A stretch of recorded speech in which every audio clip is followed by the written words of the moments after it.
Okay. அகராதியோட வளர்ச்சி வரலாறு அதாவது தமிழ் அகராதியோட வரலாறு அப்படின்னு பார்த்தோம்னா, இது ஒரு நெடுந்தூர பயணத்தை கடந்து வந்திருக்கு. தமிழ் அகராதியோட அந்த செல்வாக்கை நம்ம சங்ககால வழக்குகள்லே அதிகமாக காணலாம் அப்படின்னு சொல்லப்படுது. அது மட்டும் இல்லாமல் இந்த தமிழ் அகராதி சொல்லுக்கு பொருள் இது வாழ்க்கைக்கு பொருள் கூறும் ஒரு அகராதி. வாழ்க்கைக்கு பொருள் கூறும் வகையிலையும் இது அமைஞ்சிருக்கு அப்படின்னு சொல்கிறாங்க. தமிழ் அகராதியோட அந்த வளர்ச்சி படிநிலைகளை நம்ம தொல்காப்பிய உருவியல், நிகண்டுகள், அகராதிகள், அப்புறம் கலை களஞ்சியம் அப்படின்றதையே நம்ம காணலாம்.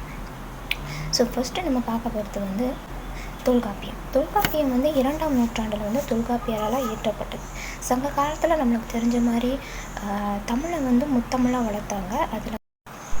அதில் இசைத்தமிழுக்கு முன் உரிமை வழங்கப்பட்டது. அதிகமான ஒரு ஃபோக்கஸ் கொடுத்தாங்க. இசைத்தமிழ் வழியாக தமிழை வளர்க்குறதுக்கு அதிகமான ஒரு ஈடுபாடு காட்டினாங்க. ஸோ அந்த வகையில் அந்த மாதிரி வளர்க்குறப்ப நிறைய இலக்கியங்கள் செய்யுளடிகளில் தான் எழுதப்பட்டுச்சு, உருவாக்கப்பட்டுச்சு. அப்படி தான் இந்த தொல்காப்பியமும். ஸோ தொல்காப்பியம் செய்யுளடிகளால் நிறைஞ்சிருந்துச்சு. அதே வகையில் அதில் கடினமான சொற்கள் அதிகமாக இருந்துச்சு. ஸோ அந்த மாதிரி இருக்கிறப்போ மக்கள் தொல்காப்பியத்தை படிக்கிறப்போ தொல்காப்பியர் மக்களுக்கு கொண்டு போய் சேர்க்க நினைக்கிற அந்த செய்திகள் முழுசாக போய் சேராமல் நிற்கிது அப்படின்ற மாதிரி அவர் உணர்ந்தார். அப்படி இருக்கிறப்போ அவர் என்ன பண்ணாருன்னா, தொல்காப்பியத்தில் உள்ள அந்த கடினமான சொற்களுக்கு விளக்கம் வழங்கணும் அப்படின்ற வகையில் சொல்லதிகாரம் அப்படின்னு சொல்லிட்டு உரியியல் பகுதி ஒன்று உருவாக்குனார் தொல்காப்பியத்தில். அந்த உரியியல் பகுதியில் இந்த கடினமான சொற்களுக்கு பொருள் வழங்கினார். அந்த கடினமான சொற்களுக்கு பொருள் வழங்குறதோட ஒரு சொல் பல பொருட்கள் வழங்கும் சொற்கள், அப்புறம் பல சொற்கள் ஒரு பொருள் வழங்கும் பல சொற்கள் அப்படின்ற சொற்களுக்கெல்லாம் இவங்க விளக்கம் அளிச்சிருந்தாங்க. இவங்க விளக்கம் அளித்த முறை அந்த உரியியலில் கொஞ்சம் வித்தியாசமாக இருந்துச்சு. அது எப்படின்னா, அது அந்த சொல்லுக்கும் பொருளுக்கும் இடையே இருக்கிற அந்த தார்மீக தொடர்பு விதந்து காட்டுற வகையில் இவங்க பொருள் அளிக்கிற விதம் அமைஞ்சிருந்துச்சு. ஏன் அப்படின்னு பார்த்தோம்னா, அவங்க ஒரு சொல்லுக்கு அதோட பொருள் மட்டும் வழங்காமல் அதோட இலக்கண பொருளையும் வழங்கியிருந்தாங்க. ஸோ அந்த மாதிரி அவங்க 2 பொருள்களை ஒரு சொல்லுக்கு வழங்குறப்போ அந்த சொல்லுக்கும் பொருளுக்கும் இடையே தார்மீக தொடர்பு அது விதந்து காட்டுற வகையில் அமைஞ்சிருந்துச்சு. அப்புறம் வேற என்ன சொல்லியிருக்காங்கன்னா, இந்த தொல்காப்பியம் ஒரு என்னதான் பல சொற்களுக்கு பொருள் வழங்கியிருந்தாலும் அது சொல்லுக்கு பொருளுக்கும் தொடர்பு விதந்து காட்டின இது முறையான ஒரு அகராதியோட தொகுப்பாக அமையலை அப்படின்னு சொல்கிறாங்க. ஏன்னா அவர் தொல்காப்பியர் தோணுனதே என்னன்னா, அவர் அந்த பொருள் மட்டும் கொடுக்காம அந்த பொருளோடு சேர்த்து அவர் சொல்ல வேண்டிய செய்திகளையும் சேர்த்து மக்களுக்கு சமர்ப்பிக்கணும் அப்படின்ற வகையில் தான் இந்த உரியியல் பகுதியை உருவாக்குனார். ஸோ அதனால் இது ஒரு அகராதியோட தொகுப்பாக முறையான அகராதியோட தொகுப்பாக அமையலை. அது மட்டும் இல்லாமல் இது அகராதி உருவாக்குவதற்கான ஒரு முயற்சியும் கிடையாது, முயற்சியாகவே எடுத்துக்க முடியாது அப்படின்னு சொல்கிறாங்க. அடுத்த எந்த பரிணாமத்தை இந்த அகராதி அடைஞ்சிச்சுன்னு பார்த்தா நிகண்டுகளோட காலகட்டம் 8ஆம் நூற்றாண்டுலேருந்து 16ஆம் நூற்றாண்டுன்னு சொல்கிறாங்க. இந்த 8ஆம் நூற்றாண்டில் முதன்முறையாக தமிழில் உருவான நிகண்டுகள் என்னென்ன அப்படின்னு பார்த்தா உரிச்சொல் மற்றும் உரிச்சொல் பணுவல். அந்த வகையில் நம்ம திவாகரர் இயற்றின திவாகரம் நிகண்டு தான் முதல்ல தமிழில் வெளியான நிகண்டு அப்படின்னு கூறப்படுது. அதே வருடம் திவாகரம் நிகண்டு வெளியான அதே வருடம் பிங்களரால் பிங்களம் என்ற நிகண்டு இயற்றப்பட்டது. இந்த நிகண்டுன்ற சொல்லாட்சி எங்கேருந்து வந்துச்சு அப்படின்னு பார்த்தா, இறையனார்ன்ற ஒருவரோட அகப்பொருள் உரையிலிருந்து இந்த நிகண்டு என்ற சொல்லாட்சி பயன்படுத்தப்பட்டு ஆளப்பட்டது. ஸோ அங்கேருந்து எடுக்கப்பட்டது தான் இந்த நிகண்டுன்ற சொல்லாட்சி அப்படின்னு சொல்ல வராங்க. அது மட்டும் இல்லாமல் நம்ம பார்த்தோம்ல, அந்த திவாகரர் இயற்றின நிகண்டு அதுதான் தமிழில் முதல் வெளியான நிகண்டு அப்படின்றதுனால தமிழில் அடுத்தடுத்து வெளியாகின மற்ற நிகண்டுகள் அதை ஒரு பொது தொகுப்பாக எடுத்துக்கிட்டாங்க. அதாவது அதை ஒரு அடிப்படையாக வச்சு தான் பல நிகண்டுகள் உருவாக்கப்பட்டது. பிங்களம் நிகண்டும் அப்படியே தான் அப்படின்னு சொல்லப்படுது. அதுக்கப்புறம் 16ஆவது நூற்றாண்டுக்கு அப்புறம் பல நிகண்டுகள் உருவாக்கப்பட்டுச்சு. தமிழில் சரி, மற்ற மொழிகள்னு சொல்கிறதுக்குள்ள தமிழில் பல நிகண்டுகள் உருவாக்கப்பட்டுச்சு. அடுத்து எந்த பரிணாமத்தை இந்த அகராதி எட்டியிருக்கு அப்படின்னு பார்த்தோன்னா, அகராதி அப்படின்ற பரிணாமத்தை இந்த அகராதி வரலாறு எட்டியிருக்கு. அப்படின்ற வகையில் அகராதி எப்படி உருவாக்குனாங்க அப்படின்னு பார்த்தா, பா அதாவது மனப்பாடம் செய்யக்கூடிய வகையில் வந்து இந்த அகராதி அமையணும், சுலபமாக மனப்பாடம் செய்யக்கூடிய வகையில் அமையணும் அப்படின்றனால பாடல் வரிகளை எப்படி எழுதுவாங்களோ அந்த மாதிரி ஒரு வகையில் வந்து அகராதி உருவாக்கப்பட்டுச்சு. அதாவது எதுகை மோனை சொற்கள், அதுக்கப்புறம் சந்த சொற்கள் பயன்படுத்தி, அந்த சந்த சொற்கள்னால் பின்னாடி அந்த 2 எழுத்துக்கள் வந்து ஒரே மாதிரி வர மாதிரி, அதாவது அனல், புனல், கனல் அப்படின்ற வார்த்தைகளை வந்து வரிசைப்படுத்தி அதற்கான விளக்கங்களை கொடுக்கப்படும் வகையில் வந்து இந்த அகராதி வந்து அமையப்பெற்றது அப்படின்னு சொல்கிறாங்க. இந்த அகராதியோட வளர்ச்சியை வந்து நம்ம 5 நூற்றாண்டுகளாக பிரித்து நம்ம பார்க்கலாம். அதாவது 16, 17, 18, 19, 20 அப்படின்ற வகையில் வந்து நம்ம இதை வந்து பிரித்து பார்க்கலாம். 16வது நூற்றாண்டில் பார்த்தா அகரத்தை ஆதியாக கொண்டு இயங்கும் அப்படின்ற பொருளை கொண்டு அகராதி உருவாக்கப்பட்டது.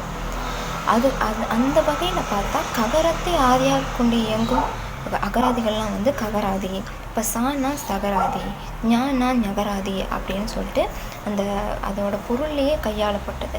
ஆனால் அகராதின்ற பெயரை அது பொருள்லேயே கையாண்ட பெருமை வந்து நம்ம வீரமாமுனிவர், அதாவது பெஸ்கி எனும் வீரமாமுனிவர் வந்து அந்த பெருமை வந்து அவரே சாரும். அவர் வந்து இயக்குன அந்த சதுர அகராதியும் வந்து தமிழ் அகராதியோட வளர்ச்சிக்கு மிகுந்த உந்துகோலாக அமைந்ததுன்னா அது மிகையாகாது. இதுதான் 16ஆம் நூற்றாண்டில் நடந்துச்சு. அடுத்து 17வது நூற்றாண்டில் என்ன நடந்துச்சுன்னா, இந்த எதுகை மோனை நயம்பட பல அகராதிகள் வந்து உருவாக்கப்பட்டுச்சு. எதுகை மோனை சொற்களை கொண்டு உருவாக்கப்பட்டுச்சு. ஆனால் அந்த அகராதிகள் எல்லாமே வந்து அச்சேராத அகராதிகளாகவே இருந்துச்சு அப்படின்னு சொல்லலாம். அதுக்கப்புறம் பார்த்தா இந்த ஓரெழுத்துச்சொல், ஈரெழுத்துச்சொல், மூவெழுத்துச்சொல், 4 எழுத்துச்சொல் அப்படின்னு சொல்லிட்டு அதை தொகுதி வாரியாக பிரித்து அதுக்கு விளக்கம் கொடுக்குற வகையில் வந்து அகராதிகள் வந்து பல உருவாக்கப்பட்டது. அதுக்கப்புறம் என்ன நடந்துச்சுன்னா, இவர் பிரியோன்சா அப்படின்றவரால் உருவாக்கப்பட்ட தமிழ் போர்த்துகீசிய அகராதி முதன் முறையில் 1673ஆம் ஆண்டு வந்து பிரியோன்சா அப்படின்றவரால் இயக்கப்பட்ட தமிழ் போர்த்துகீசிய அகராதி வந்து வெளியிடப்பட்டது. இது வந்து இந்த அகராதியில் வந்து 16,000க்கும் மேற்பட்ட தமிழ் சொற்களுக்கு லத்தீன்லையும் போர்த்துகீசியத்திலையும் வந்து விளக்கம் வழங்கியிருந்தாங்க அப்படின்னு சொல்லப்படுது. இதுதான் 17ஆம் நூற்றாண்டில் வந்து நடந்தது. 18வது நூற்றாண்டில் பார்த்தோம்னா, 18வது நூற்றாண்டில் வந்து ரொம்ப குறிப்பிடத்தக்கவங்க வந்து 18வது நூற்றாண்டில் வந்து குறிப்பிடத்தக்க 3 பேர் வந்து இருக்காங்க. முதல் வந்து சீகன் பால்குட்டி டிக்னேரியம், அதுக்கப்புறம் வந்து நம்ம வீரமாமுனிவர், அடுத்து வந்து பார்த்தோம்னா இவர் பெப்ரிசியஸ் மற்றும் பிரியோதாப்ட். அவங்க 4 பேர் வந்து ரொம்ப குறிப்பிடத்தக்கவங்க. இவர் சீகன் பால்கு டிக்னேரியத்தோட தமிழகம் அகராதி, அப்புறம் தமிழ் ஆங்கில அகராதி, அதுக்கப்புறம் தமிழ் உரைநடை அகராதி அப்படின்ற அகராதிகள்லாம் வந்து இந்த நூற்றாண்டில் தான் வெளியே வந்து அது பல பலனை வந்து மற்றவங்களுக்கு கொடுத்துச்சு. பல அகராதி உருவாவதற்கான உந்துகோலாகவும் இருந்துச்சு. அடுத்து பார்த்தோம்னா, நம்ம வீரமாமுனிவர் வந்து இயற்றின வந்து சதுர அகராதி. இதுக்கு ஏன் சதுர அகராதி அப்படின்னு பெயர் வந்துச்சுன்னு பார்த்தா, இது வந்து 4 தொகுப்புகளை கொண்டு இருக்கு. ஒன்று வந்து சொல்லகராதி, பெயரகராதி, பொருளகராதி, பெயரகராதி, பொருளகராதி, தொகையகராதி, பெயரகராதி, பொருளகராதி, தொகையகராதி, தொடையகராதி அப்படின்னு சொல்லிட்டு 4 தொகுதிகளை வந்து இது கொண்டு இருக்கிறனால பெயரகராதி, பொருளகராதி, தொகையகராதி, தொடையகராதி அப்படின்னு சொல்லிட்டு 4 தொகுதிகளை வந்து இது கொண்டு இருக்கிறனால இது பேர் சதுர அகராதி அப்படின்னு பெயர் சூட்டப்பட்டது.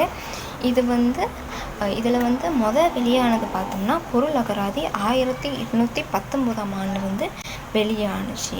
இதை அடுத்து வந்து மற்ற 3 தொகுதிகள் வந்து முழுசாக வெளியான ஆண்டு அப்படின்னு பார்த்தா 1824ஆவது ஆண்டு அப்படின்னு சொல்கிறாங்க வெளியானுச்சு.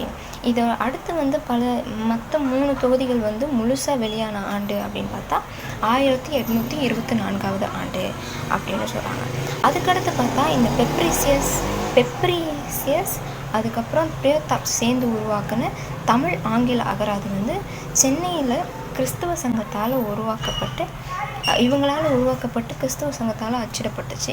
இதில் வந்து 90,000 சொற்கள் வந்து இடம்பெற்றிருந்துச்சு அப்படின்னு சொல்கிறாங்க. இதுதான் 18ஆம் நூற்றாண்டில் நடந்த வளர்ச்சி. 19ஆம் நூற்றாண்டில் குறிப்பிடத்தக்கவங்க யாருன்னு பார்த்தா நைட்டு. அடுத்து வந்து 19ஆம் நூற்றாண்டில் குறிப்பிடத்தக்க 4 பேர் அப்படின்னு பார்த்தா, ஒருத்தர் வந்து நைட்டு, அடுத்து வந்து ராட்லர், அதுக்கப்புறம் வின்ஸ்லோ, அதுக்கப்புறம் பார்த்தா இவர் யாழ்ப்பாணத்து சந்திரசேகர பண்டிதர். இவங்க 4 பேர் வந்து இந்த 19ஆம் நூற்றாண்டில் குறிப்பிடத்தக்கவங்க. இவர் நைட்டு வந்து என்ன பண்ணாருன்னா, நைட்டு வந்து தமிழ் ஆங்கில அகராதி, ஆங்கில தமிழ் அகராதி, தமிழ் அகராதி அப்படின்ற 3 அகராதி வந்து இயக்கிற ஒரு முயற்சியில் வந்து இறங்கியிருந்தாங்க, அவரும் அவரோட குழுவினரும். ஆனால் அன்ஃபார்ச்சுனேட்லி நைட்டு வந்து இறந்துட்டனால அந்த அந்த முயற்சி வந்து கைவிடப்பட்டது. அடுத்து வந்து ராட்லர் வந்து அவரோட அகராதியில் முறையாக கையாளப்பட்டது என்னென்னா, வினைச்சொல்லுக்கு வந்து சொல்விரிவுகள் வந்து வழங்கப்பட்டிருந்தது. வினைச்சொல்லுக்கு சொல்விரிவுகள் வழங்கப்பட்ட முதல் அகராதியாக ராட்லர் அகராதி திகழ்ந்துச்சு. அடுத்து வந்து வின்ஸ்லோ அகராதி. வின்ஸ்லோ அகராதி வந்து மேலே உள்ள அந்த ராட்லர் அகராதி இருக்குல்ல, அதில் உள்ள குறைபாடுகளை திருத்தி இன்னொரு சிறந்த தொகுப்பாக வந்து வெளியானது தான் வின்ஸ்லோ அகராதி. அதுக்கப்புறம் பார்த்தா தரகம்பாடி அகராதி. அது வந்து பெப்ரிசியன் தமிழ் ஆங்கில அகராதி இருக்குல்ல, அது அடிப்படையாக வச்சு உருவாக்கப்பட்டது தான் தரகம்பாடி அகராதி. இந்த நூற்றாண்டில் தமிழில் சிறந்த அகராதி அப்படின்னு பார்த்தோன்னா யாழ்ப்பாணத்து மானிப்பாய் அகராதி தான் வந்து சிறந்த அகராதியாக வந்து கருதப்படுது. இதை இயற்றினவர் வந்து யாழ்ப்பாணத்து சந்திரசேகர பண்டிதர். இதை வந்து வெளியாக்கினவர், அதாவது அச்சிட்டு வெளியாக்கினவர் ஸ்பால்டிங் அப்படின்றவர். இது வந்து 1842 ஆண்டு இந்த அகராதியை வெளியிட்டார். இந்த அகராதியில் 58,000 பதிவுகள் வந்து இருக்குது அப்படின்றது குறிப்பிடத்தக்கது.